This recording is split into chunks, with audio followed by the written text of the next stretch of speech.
Buen día, gracias a todos por el espacio, por la confianza, por la oportunidad. Gracias Benja, gracias Gustavo, gracias Amelia por preocuparse de que esto salga así bien. Yo lo que voy a hablar hoy es un poquito sobre ciertas cosas ciertas técnicas que fui aprendiendo durante todos estos años, que me parece que sirven un montón a la hora de complementar lo que es el estudio con el instrumento y que, bueno, que tiene que ver con varias aristas de lo que es la creación de una imagen interna de lo que tenemos que tocar en el exterior, o sea, con el instrumento. Y para eso hay toda una corriente de pensamiento que está vinculada a la psicología del deporte, que se viene desarrollando desde los 60, que, bueno, se fue aplicando de a poco hacia el mundo de la música. Hay varios autores, pero bueno, el más conocido es Don Green, que bueno, da talleres, da clases en Juilliard, da como coachea gente que va a hacer audiciones importantes, tiene mucha gente conocida que, bueno, en fin. Y entonces este hombre empezó a sacar técnicas de visualización, de preparación de deportistas de alta competencia y las fue llevando a la música. Bien, voy a compartir un PowerPoint para empezar a hablar desde ahí. Un segundito.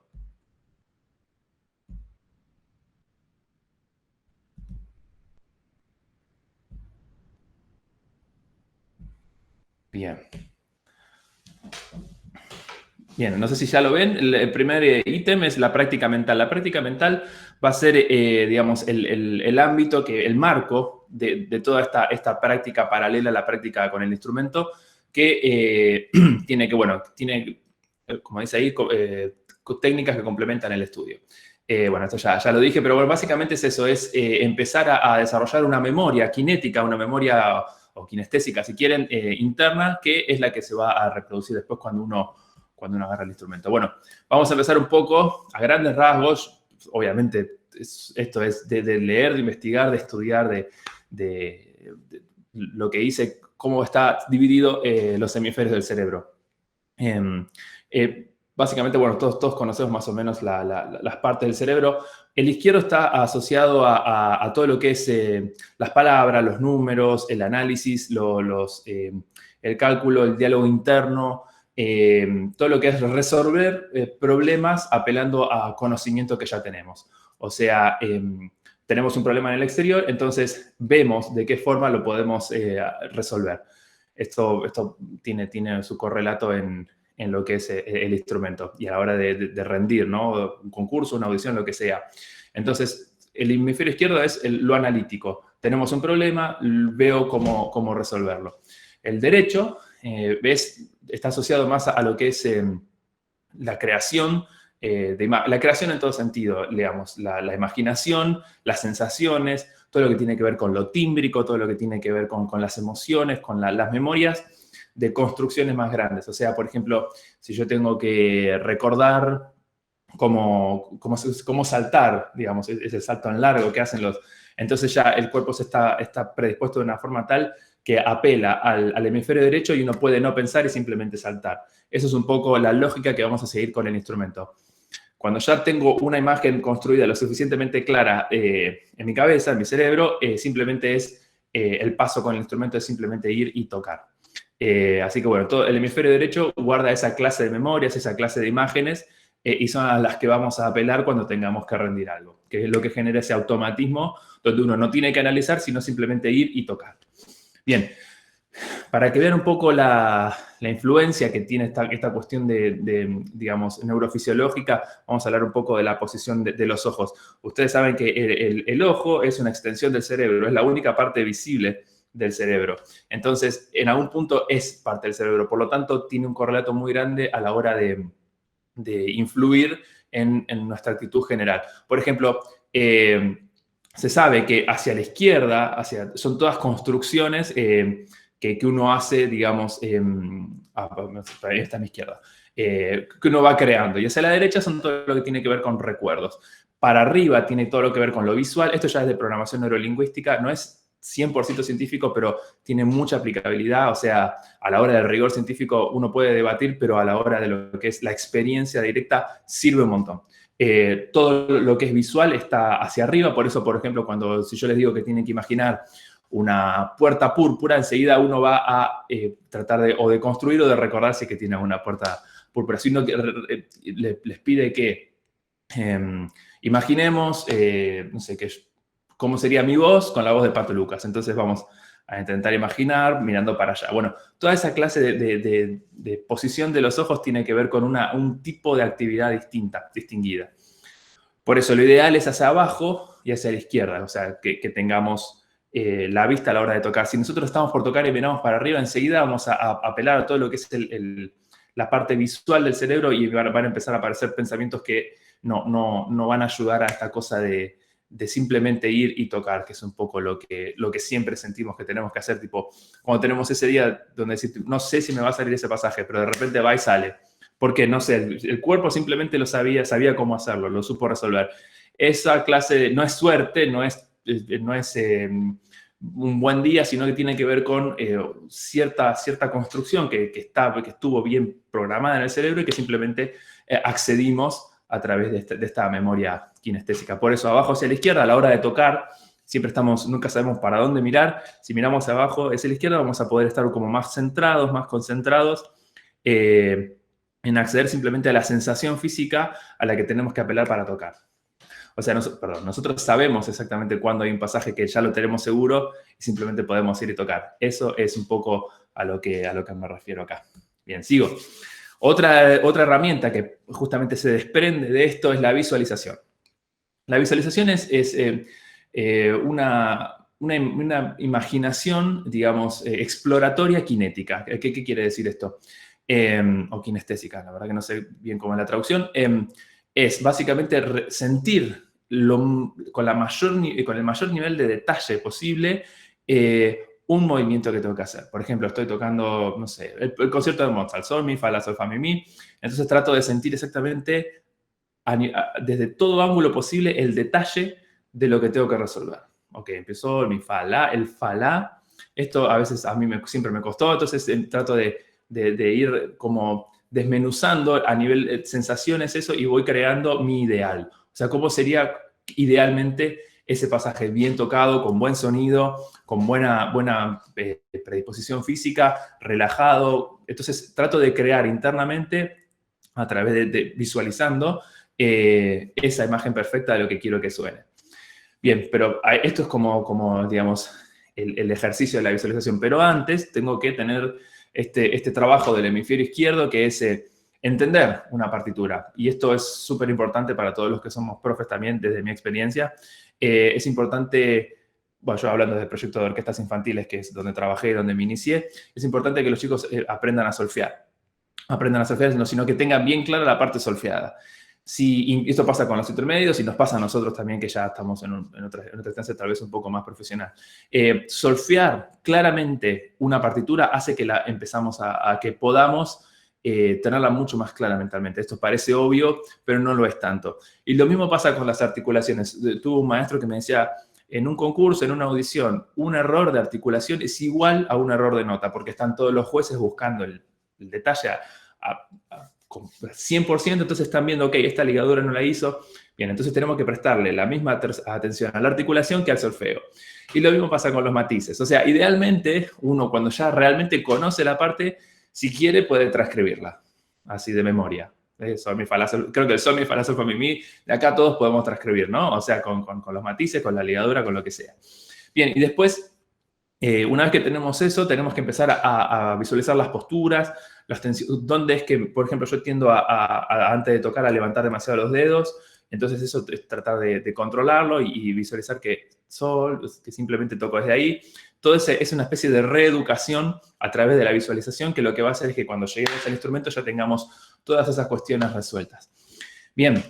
Otra cosa muy importante a visualizar que yo no puse acá es el tema de, por ejemplo, si tengo algún solo, si tengo alguna audición, si tengo algún concurso, es cómo entro, cómo salgo, cómo me paro, cómo respiro, justo ese momento antes de tocar. Eso es justamente todo lo que hay que tener bien en claro para que no sea un factor de tensión y en algún punto tengamos una memoria imaginada, pero una memoria de ese futuro. Entonces, cuando estemos ahí, somos mucho más capaces de simplemente acceder a ese recuerdo de cómo lo había imaginado y conectar con eso para tocar. Bien, entonces es eso, es simplemente crear un recuerdo de manera tal que, un recuerdo inventado por uno, pero que bueno, como uno ya tiene esta práctica desde hace años, uno ya más o menos se imagina, sabe cómo es, entonces se puede anticipar y creamos este recuerdo a nivel en el hemisferio derecho de todo lo que es la performance óptima, digamos. Bien, no lo puse acá, pero me gustaría hablar también un poquito de lo que es a nivel neurofisiológico, a nivel neuronal, exactamente qué es lo que pasa. Todo esto de vuelta es desde mi humilde investigación, fui preguntando a colegas que tengo amigos que son doctores. Básicamente lo que ocurre es en las neuronas, cuando uno va creando una cierta memoria, un cierto aprendizaje, se empieza a generar, digamos, bloques o redes de información que están conectadas a través de electricidad, que están conectadas por las neuronas a través y es lo que a través de electricidad, que es lo que va pasando. En los axones se va creando una especie de capa, como de pielcita, de grasa, digamos, que es lipídica, que va recubriendo las neuronas y lo que hace es que la información viaje mucho más rápido. Entonces, a través de la visualización, esto está comprobado científicamente, hay varios estudios al respecto, se va creando esta especie de capa de mielina que va conectando las neuronas y lo que hace es acelerar justamente un proceso, un cierto acto, ¿no? Entonces, por ejemplo, si uno tiene que escribir, la A ya está tan incorporada que uno simplemente la hace automáticamente cuando escribe. Bueno, eso sería idealmente lo que uno tiene que hacer con el instrumento y con las partituras. Simplemente uno puede agarrar y tocar porque está todo tan creado,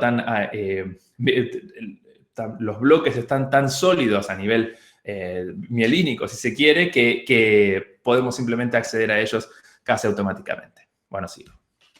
Bien, otra herramienta, aparte de la visualización, son las palabras llave. Las palabras llave, tal vez algunos ya las conozca, tal vez algunos las maneje, son pequeñas llaves que lo que hacen es lograrnos o permitirnos acceder a todas esas memorias que fuimos construyendo y que anticipan un poco a los errores que solemos tener. Por ejemplo, si uno piensa en el Daphne ciclo de Ravel, lo importante es no tensar la mano izquierda, en mi caso, que era una de las cosas. Entonces yo pongo mano izquierda y ahí ya me doy cuenta, ok, tengo que evitar esto, tengo que activar este movimiento. Por eso las palabras tienen que ser, como dice ahí, afirmativas, ¿no? No puede ser tipo no correr. Si yo pongo no correr, en la tensión del momento probablemente lo único que vaya a leer es correr y ahí se nos desbanda todo. Entonces tienen que ser palabras que nos permitan activar y no tratar de desactivar cosas. Bien, por eso tienen que ser cortas y específicas, porque a la hora de tocar, no puedo estar leyendo esto, el 14 de marzo me di cuenta que se aflojaba un poco la boca en la afinación. No, o sea, tiene que ser afinación ojo o afinación baja. Entonces, sé que en determinado pasaje la afinación se me va para arriba, entonces ahí ya puedo compensar. Bueno, eso básicamente es el rol de las palabras llave. Son pequeñas palabritas que uno va anotando y que permiten a uno activar cierta clase de memorias en el hemisferio derecho, de memoria kinestésica, de vuelta, para que ese pasaje sea más fácil. Y por último, no quiero extenderme demasiado, creo que esto a veces está bueno charlarlo un poco, es el tema de la confianza. La práctica mental, o sea, volviendo unos pasos para atrás, practicar mentalmente lo que hace es que uno vaya conociendo el nivel de seguridad que tiene frente a determinada tarea, ¿no? Por ejemplo, pienso en el Jean Francés y pienso en el primer movimiento, en el tercero, en el segundo, y uno ya va sintiendo, o en el Mozart o en el Weber 2, uno va sintiendo distintos niveles de seguridad respecto a distintas partes de los pasajes. Yo tengo una hoja enfrente y si la voy recorriendo con la vista, el cuerpo internamente me dice, este pasaje no está seguro, este sí está mejor. Entonces, en esas partes que no están seguras, yo puedo ir trabajando visualmente, internamente, para resolverlas internamente. Y eso, créanme, que acelera un montón el proceso de aprendizaje, que está con el instrumento repitiendo y repitiendo a negra 30 y después 31 y después 32, así hasta llegar a 120, que también es una herramienta, pero que tal vez hace un poco que el tiempo sea más largo. Si yo lo resuelvo internamente como cualquier cosa, si uno lo resuelve internamente como esta presentación, yo más o menos tengo una visión, ahora no sé bien qué es lo que estoy diciendo, pero básicamente tengo la imagen de lo que quiero internalizada. O sea que sirve en realidad para cualquier tarea que tenga que ver con transmitir, con tocar. Entonces, y ahí tenemos ciertos puntos de seguridad. Y eso, para eso está la práctica mental. Bien. Otra cosa es tocar, perfeccionarse, lleva tiempo, ¿no? Y eso es una de las cosas que me parece que tanto alumnos como profes o profes en el rol de alumnos o lo que sea tenemos que tener en claro es una cosa que nos tenemos que darnos tiempo, tenemos que... lleva mucha cuestión física, mucho tonicidad que hay que entrenar, y eso no lo podemos apurar. Por eso, ¿por qué digo esto? Que hay que darnos tiempo y ser un poco más pausado en esta cuestión, porque hay un montón de alumnos que tienen, o incluso nosotros mismos tenemos esta cosa enseguida de sentirnos un poco sobrepasados por el nivel de intensidad de algunas situaciones, de algún concurso. Entonces, bajar un cambio de ese tipo, ok, estoy aprendiendo, esto todavía no tengo experiencia, o ok, ya tengo mucha experiencia, entonces tengo que buscarle la vuelta por otro lado. Para eso uno tiene que justamente cuidar el diálogo interno, ¿no? O sea, cómo se habla uno a sí mismo como instrumentista. Esto lo digo tanto por experiencia propia, creo que eso algo que nos pasa a todos, como con los alumnos que dicen, no, qué sé yo, que esto no. Bueno, bajar un cambio, empezar a decir tipo, ok, esto lleva tiempo, no es sencillo, hacer música es difícil, y es muy lindo también, pero bueno, tenemos que encontrar las herramientas como para ir cada vez haciéndolo más amable, más divertido, más una disciplina, o sea, más severo también, más preciso. Y bueno, para eso un poco lo que comparto hoy esta charla. Hay un montón más, los invito, yo tengo la bibliografía, al que esté interesado se la puedo pasar.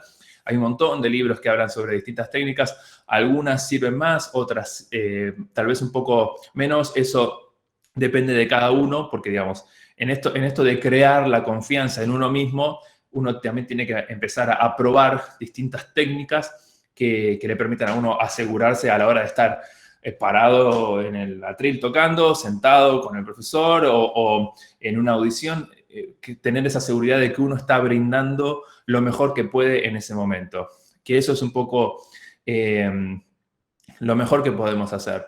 Si yo salgo de una audición, si yo salgo de un concurso, si yo salgo de una clase, de una masterclass, de lo que sea, digo, ok, no gané, ponele, o que no sé. Pero la verdad que mejor no podría haber tocado. Eso ya es muy gratificante y es lo que nos va a permitir en un futuro tal vez mejorar y bueno, conseguir lo que queremos.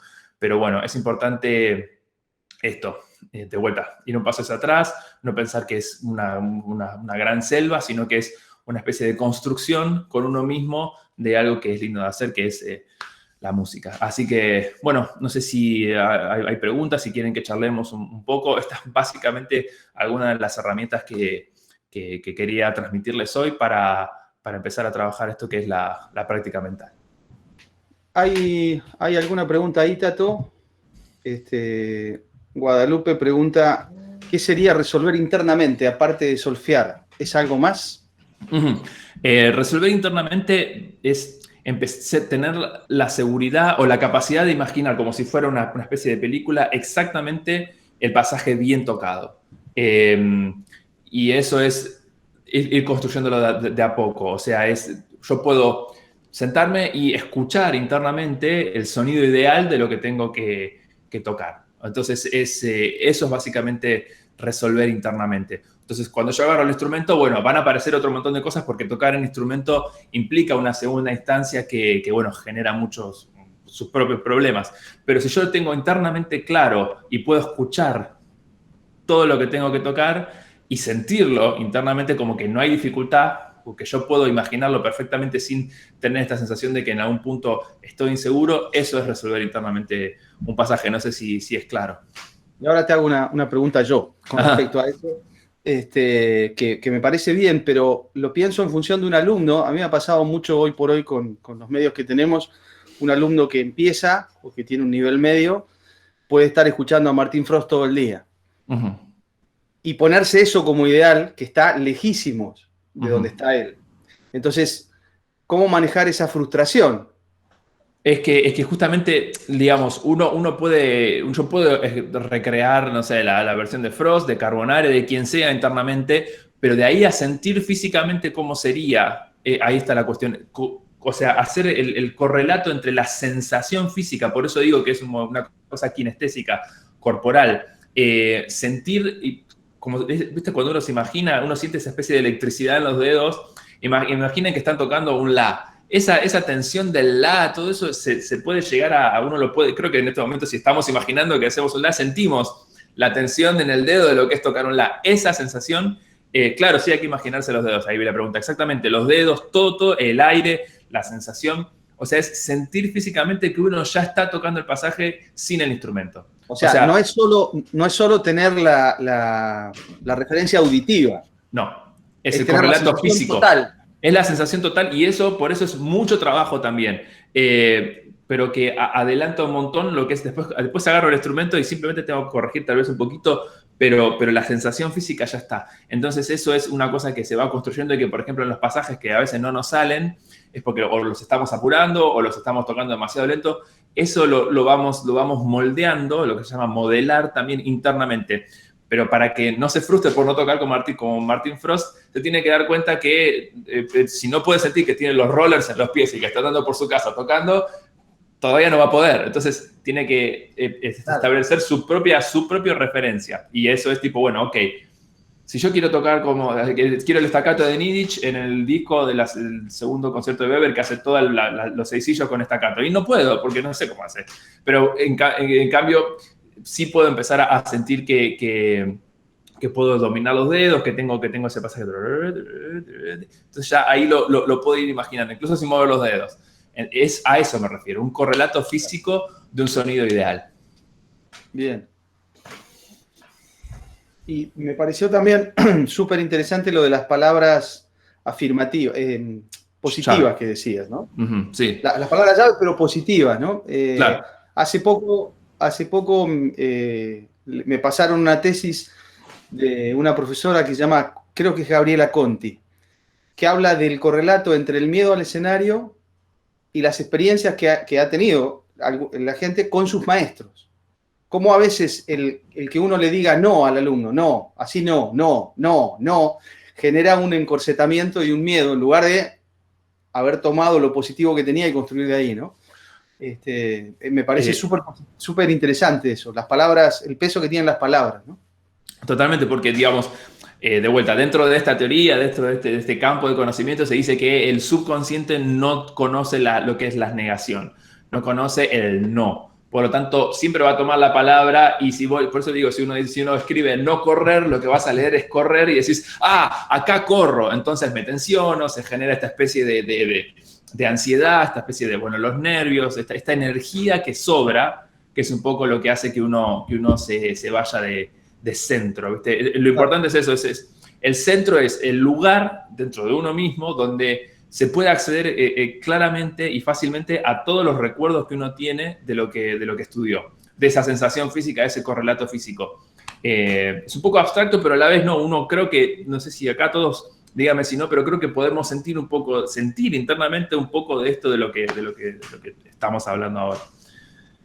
No sé si hay otra cuestión. Pero bueno, eso, las palabras, y incluso, no sé si es interesante esto de pensarlo a nivel de la enseñanza, ¿viste? Decir, ok, acá no corras, sino decir, tipo, ok, fijémonos de controlar. Esta es otra cuestión. Cuando uno está ahí, le sobra energía. Lo que se llama nervios es energía que sobra, que está ahí como que uno no sabe hacia dónde. Entonces intenta compensar, tipo, no, ok, voy a tocar. Siempre estar un poquito detrás, y esto es una cosa que también en una clase Mariano Rey me dijo, estar un poquito detrás de lo que es el propio límite hace que uno ya pueda acceder al 100% de lo que quiere lograr. Porque los nervios mismos los llevan a uno a un nivel de tensión donde aparecen cosas que de otra forma hubieran estado desbandadas. Por eso, si si tengo que tocar 90, si toco 70, ahí estoy un poquito más en control de mí mismo y puedo acceder más fácil a esos recuerdos, a esas memorias que hacen que uno toque de manera más segura. No sé, bien.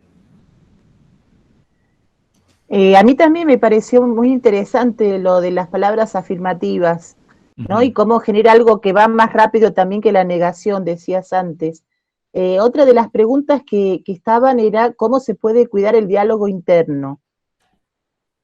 Bien, el diálogo interno es toda una cuestión de interpretación, ¿viste? Esto ya es personal, esto es un trabajo de cada uno, porque, bueno, somos personas que tenemos cada uno nuestra historia, nuestras particularidades, nuestras singularidades.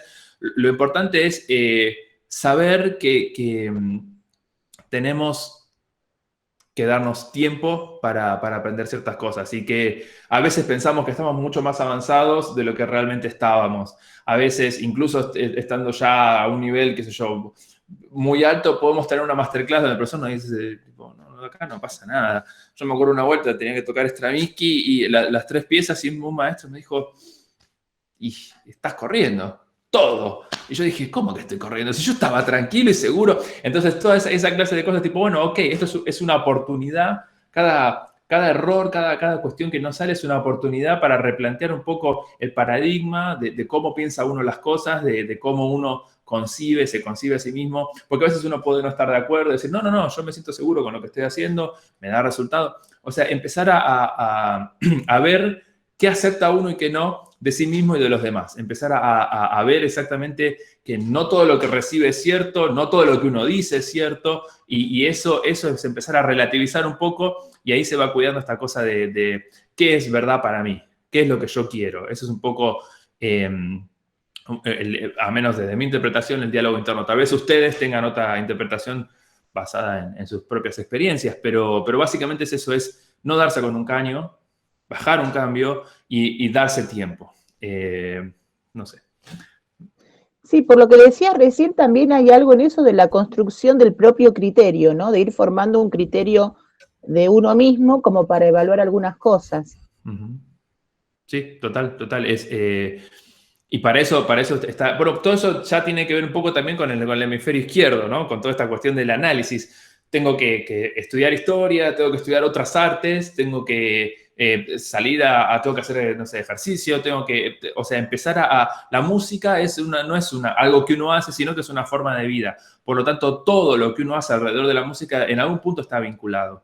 Y eso, si yo veo una buena película que me transforma o que me deja una experiencia, yo eso después puedo aplicar esa sensibilidad a la hora de tocar. Si yo leo un buen libro, todo eso se puede ir si yo leo un buen paper que me dice tipo, no, Mozart o Weber hacían mucho más staccato de lo que uno piensa. Ok, entonces puedo probar y empezar a ver qué me convence de todo esto y empezar con fundamentos a crear mi propia interpretación de las cosas, que es un poco la tarea que tenemos como intérpretes. Nosotros no somos, creo que acá, no sé si la mayoría somos intérpretes, o al menos yo soy intérprete, no pretendo crear nada, sino entender y digamos, con el mayor nivel de honestidad y desde mi propia singularidad, una obra y brindar eso, ¿no?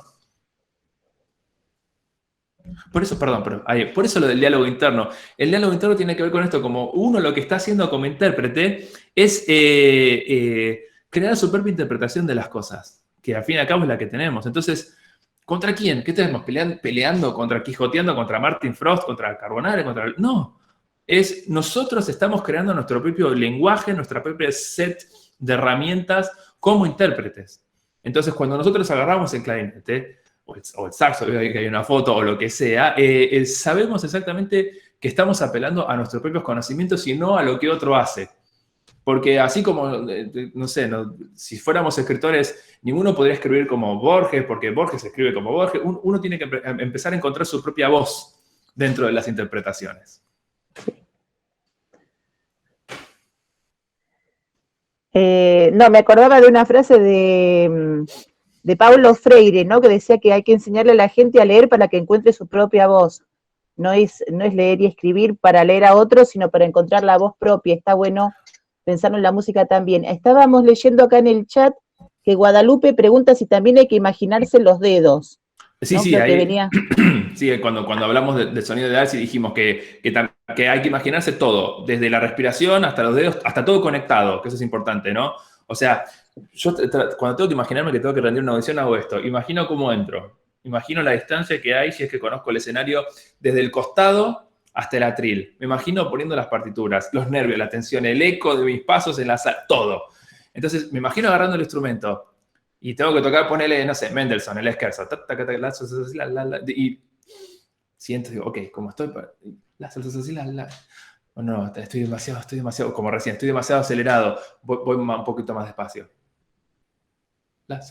Ahí está mejor, porque estoy más centrado, más, entonces, esa construcción, esa revisión de todo lo que va pasando cuando uno está tocando es justamente parte del aprendizaje. Y con el tema de Paulo Freire, sí, bueno, yo creo que también un poco el rol como docente es dotar al alumno de herramientas como para que no necesite un maestro para estudiar. O sea, sí, pero para otras cosas. O sea, cuando uno es chico o cuando uno recién arranca, le dice, no, los dientes van acá, la lengua va así, el aire es así. Me acuerdo que mi último maestro dice, ok, ¿cómo te puedo ayudar? Me dijo mi último maestro. Y ya es otro nivel, porque uno sigue sin saber cosas, sigue necesitando de la ayuda, pero ya desde otro lado. Entonces, es empezar a reconocer un poco desde dónde necesito la ayuda o de dónde puedo ayudar yo. Pero básicamente es esto, mientras más rápido el alumno pueda prescindir del docente, mejor. Nunca va a prescindir 100%, porque bueno, somos humanos y constantemente podemos estar aprendiendo una cosa, algo de otros, pero sí tenemos esta capacidad de independizarnos y empezar a crear nuestra propia voz, ¿no? Empezar a ser un poco maestro de nosotros mismos, pero siempre en relación con los demás o con la cultura, ¿no? Es un poco más abstracto, pero me parece que es así, al menos a mí. Sí, ese es un tema, me parece, es un tema también que da para charlar un montón, porque hay como muchas maneras de encarar la docencia. Una es esta de buscar la libertad del estudiante y hay otras personas que son, digamos, como no sé si decir más egoístas y tratan de que el alumno siempre esté pegado a ellos, ¿no? De que no termine de tomar su propio vuelo. Así que bueno, está bueno pensarlo eso también cuando estamos como docentes, ¿no? Hacia qué tipo de educación queremos ir. Y como alumno, también yo creo que cuando uno ya es más bien adulto, más bien grande, sabe exactamente cómo aprende mejor. Otro concepto que circula mucho en ese campo ahí de la psicología es la metacognición, es cómo aprendo mejor. O sea, uno tiene que aprender a aprender. Y eso lo sabe uno mismo. O sea, si a mí me sirven las palabras llave, y lo voy a usar. Si no me sirven, busco otra cosa. Entonces me parece que si este profesor me sirvió durante 10 años, pero llega un punto donde siento que realmente no estamos avanzando, pero él quiere seguir o ella quiere seguir, bueno, tal vez yo me tengo que dar cuenta y animarme a decirle, que es difícil, yo lo sé, porque todos estuvimos docentes, decirle, profe, voy a tomar clase con otro, y capaz que, bueno, ahí hay que medirlo, pero es empezar a animarse a recorrer el propio camino.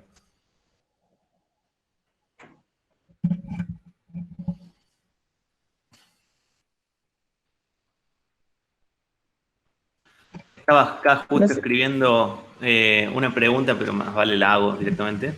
Quería que nos cuentes un poquito también lo que fue este camino que hiciste, ¿no es cierto?, yendo a Canadá y qué te abrió, digamos, en cuanto a experiencia de concursos, si hay un antes y un después, digamos, en base a eso, o algún profesor que te haya marcado. Sí, de hecho, yo empecé a investigar todo esto y me volví loco porque dije, wow, esto es lo que estaba buscando, al menos yo, que es esta cuestión de, yo hice un seminario que se llamaba Preparación a las audiciones. Y teníamos todos los martes a la mañana clase de 3 horas con un cornista, que era de esa gente que uno no conoce de nombre, pero que ganó todo. O sea, que, bueno, era un profesor que ganó el concurso no sé, en Austria, Louis-Philippe Marsolais se llama. Y el tipo nos decía, tipo, bueno, ok, y nos empezó a tirar justamente toda esta data, o sea, esto que yo dije ahora en media hora, era todos los martes durante 4 meses. Y probando, o sea, yo me acuerdo que en un momento tuve que tocar, me hizo Dijo, bueno, una de las cosas que pasa es que las pulsaciones del corazón se aceleran por la cantidad de adrenalina que hay en sangre, por los nervios, etc. Me dice, bueno, podemos emular eso. ¿Cómo? Me dice, ¿quién se anima a bajar hasta nosotros estábamos en un tercer piso, a bajar hasta la biblioteca y volver a subir y agarrar el instrumento y tocar? Yo dije, yo me animo. Bajé, subí, llegué agitado y agarré y tuve que tocar la quinta Shostakovich con el requinto. Dificilísimo, pero era muy parecido a esa cosa que uno tiene cuando está muy nervioso, que siente que se le van las cosas de las manos. Entonces, todas esas experiencias lo que van haciendo es generar esto de lo que hablaba de la memoria kinestésica. O sea, ok, yo ya en el momento del concurso uno dice, bueno, yo ya me sentía así. ¿Qué hice para solucionarlo? Ahí está la cuestión. Entonces, estas son algunas de las cosas que fui aprendiendo. Y bueno, después, qué sé yo, me pasó también con este tema de aprender mis clases con Cristiano, aunque Cristiano me dijo, no, vos tenés tu forma de tocar, pero yo manejo esta teoría, y me pasó su tesis, y era una tesis doctoral sobre cómo hacer embocadura, básicamente. Y dije, bueno, ok, listo. Me dice, si querés lo hacemos, y si no, bueno, volvete a Buenos Aires, porque yo enseñé así. Y Cristiano era muy así. Yo dije, no, dale, probamos. Y dijo, ok, toma, una caña 3 me dio. Yo estaba usando 4 en ese entonces. Y me dijo, tenés que aprender a relajar. Ok, y fue todo un proceso de aprender a hacer embocadura, algo que yo ya tenía mi puesto estable, ya había ganado. Y de repente viene un maestro y me dice, no, toma una caña 3. Ok, esos son procesos que lo van formando a uno, pero que le dan la chance de tener ciertas experiencias de lo que es un buen maestro. Porque al fin, al cabo, es eso. Y bueno, después a mí me apasiona mucho toda esta cuestión de lo que es la psicología del deporte aplicada a la música, porque uno constantemente va encontrando herramientas que cuando, viste, las papas queman a la hora de las audiciones o de los conciertos, que tenés un solo que es muy expuesto y que es muy difícil y que ensayaron poco y qué sé yo, tenés un montón de herramientas a las que podés acceder para activar una performance, digamos, lo más alta posible. No sé si respondí un poco, Benja, lo que, ¿sí? No sé, con tu experiencia, ¿cómo fue?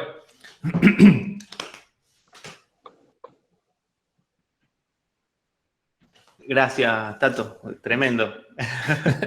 Sí, también. Mucha correr y bajar escaleras. Y que bueno, es eso. Por ejemplo, había muchos compañeros que hablaban de la respiración. Y otro que dijo, tipo, no, mucha respiración, pero yo tomo beta bloqueantes.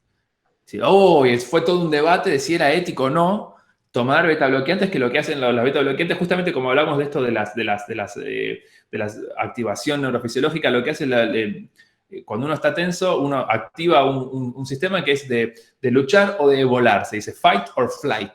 Y si uno huye, enseguida, bueno, nada de eso, te empezás a ir. Si uno lucha, justamente se activa toda esta cuestión de lo que es la adrenalina, entonces el cuerpo se prepara para recibir golpes, bueno, eso ya es una cosa muy, muy primigenia. Y entonces lo que hace los beta bloqueantes es recortar esa emisión de adrenalina, entonces uno no tiembla, pero está con los nervios. Entonces, bueno, ¿es ético, no es ético? ¿Es como el deporte, no es como el deporte? Ya es otro tipo de debate, pero bueno, hay un montón de cuestiones que uno vive cotidianamente, que bueno, está bueno pensarlas desde otra óptica. No sé si alguien tiene... Antidoping para músicos, decís. Sí, puede que no, sí, puede ser. ¿Te imaginas que estás en un concurso y te dicen, usted venga, pase por allá? No, sería terrible. Tampoco serviría para la música, porque, ok, estoy tratando de concentrarme acá y me haces pasar por esa experiencia, es todo otro tema. Ese staccato estaba muy rápido. Ese staccato estaba muy rápido.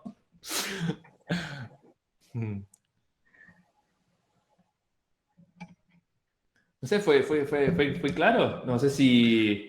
Hay más preguntas que podemos hacerlo desde ya. Le agradecemos muchísimo a Gonzalo Morales Sánchez, nuestro Tato, que está en Buenos Aires dando clases, dirige también, así que no sé si conocían esa faceta de él, escribe. Así que bueno, de vuelta, más arriba está, que vuelvo a copiar en todo caso y pegar, la página de la Escuela Argentina de Clarinete, que siempre organiza actividades y está en constante actualización, ya sea por redes y por la página web. esta charla viene a conformar también parte de las actividades organizadas por Pedagogía. En ese grupo, bueno, están trabajando para articular todos estos proyectos con muchas propuestas dinámicas que también pueden acercar según sus inquietudes. Amelia, Gonzalo, Gabriel, creo que Marcelo, también me parece que lo vi hace un ratito, Marcelo Funes, Lorena, sí. Y no sé si me olvido de alguien, pero bueno. Gabriel, Gabriel, sí. Y Gabriel lo mencioné. Sí. Pero bueno, entonces, si les gustaría terminar con alguna última pregunta para el maestro Gonzalo, o si quisieran hacerle alguna evolución, contar alguna experiencia que hayan tenido tocando o en alguna situación de concurso para ver si él puede ayudarlos, o con alguna experiencia con algún maestro también. A veces en masterclasses y maestros, como él contaba, también se viven muchas experiencias así reales. Así que bueno, damos unos minutos más para responder y preguntar. Sí, me gustaría eso también. Yo para seguir aprendiendo, porque esta cuestión de charlar, de hablar para otros, es algo que es relativamente nuevo para mí. Digamos, si les pareció interesante, si les pareció que hay cosas que pueden aplicar, si les hizo acordar alguna secuencia, por favor cuéntenme, que a mí también me sirve un montón para seguir, digamos, mejorando.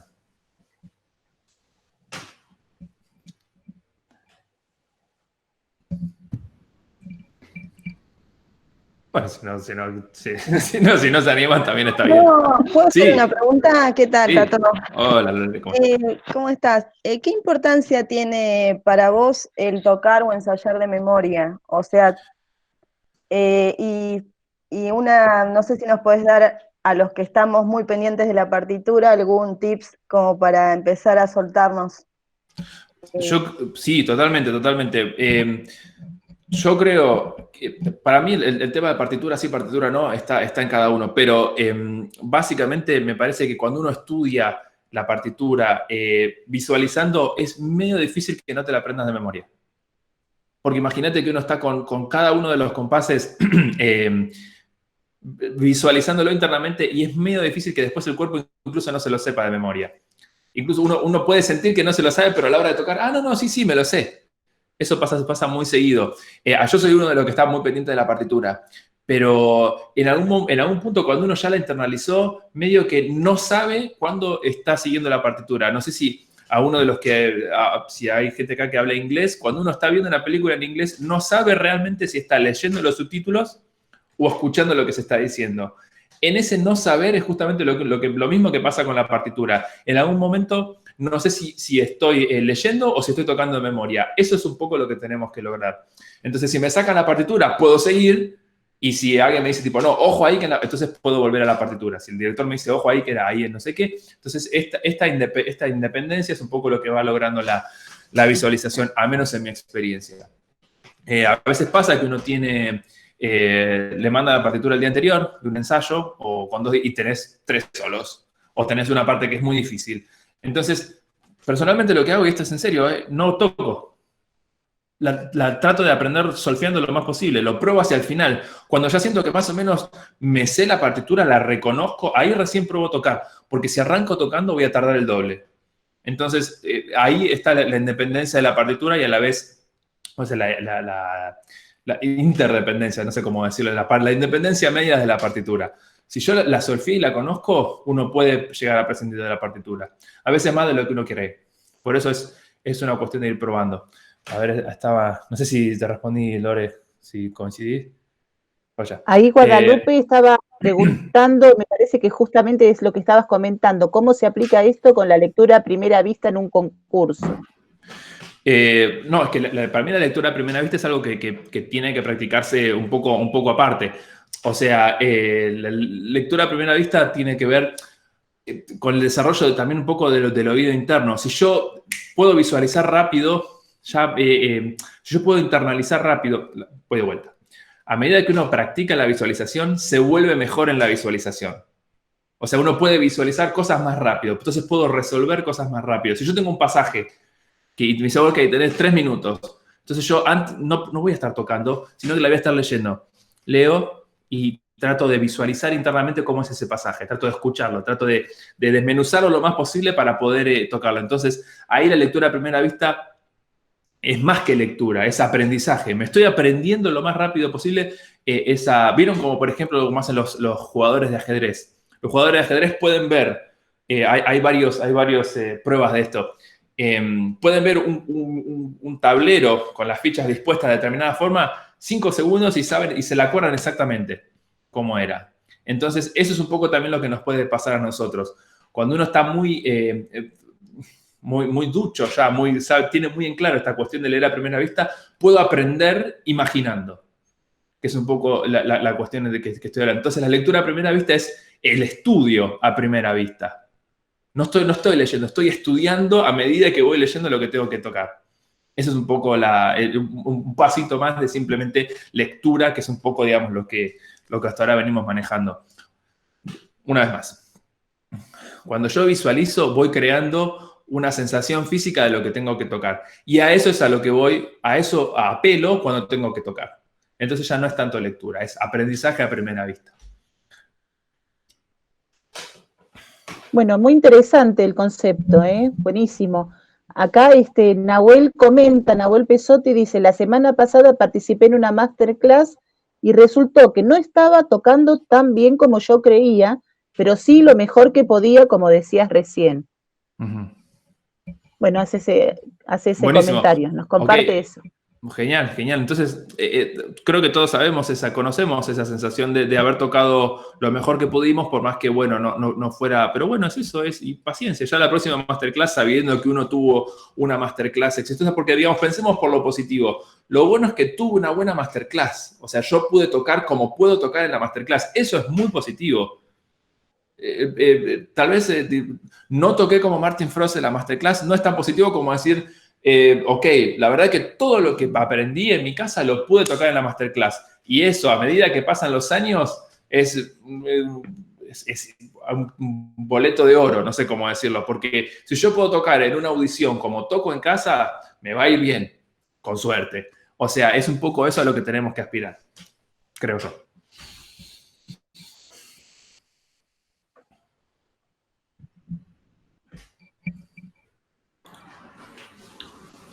Excelente, bueno, ahí como para entonces ir concluyendo con esta charla, que hemos dispuesto por lo general 1 hora de charla de los lunes, que queda grabada y que luego va a figurar junto con otras charlas y entrevistas que se van organizando desde la Escuela Argentina de Clarinete, para los que no conocen y se agregan ahora.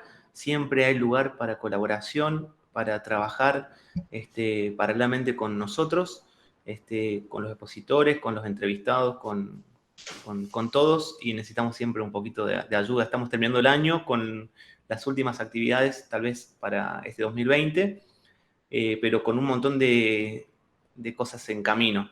Así que agradecerles de nuevo por este tiempo. No sé si Tato, querés compartirnos alguna última reflexión.